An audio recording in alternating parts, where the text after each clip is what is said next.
plumi me plum lahet. Një fëmijë pa ekspozum, një fëmijë që rrin vazhdimisht prindi duke u kujdese, një tërzume ja fshin dorën, ja lan dorën, nuk është metoda më e mirë për me ruajt fëmin tanë. Okej, e ruan aktualisht. Ai fëmijë nuk do të jetë në atë stad të jetës përgjithmonë. Ai fëmijë dikur ka me dalë prej kësaj rutinës tonë. S'mundet me Edhe nejt. imagjino një smundje që normalisht çdo është më kalu në fëmini, miron fëmijës tonë dikur në moshë më të ngritur.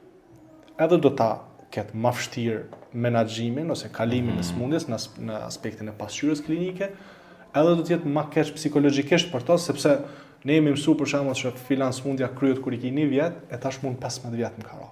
Kështu që lejimi i fëmijëve mu ekspozu në këto faktorë është shumë i rëndësishëm. Po jo vetëm faktor biologjik, sepse është një fjalë plumi me plum lahet. Njëjtë është edhe kjo.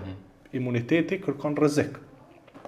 Rrezikun e sheh imuniteti dhe krijon mësim ose krijon një memori imunologjike që kur vjen shkaktari i vërtet në dozë të madhe, unë me antitrupa jam i gatshëm i thon ndalo, mos hyn trupin e këtij fëmije, këtij personi, sepse unë kam informatë që ti je i dëmshëm për mua.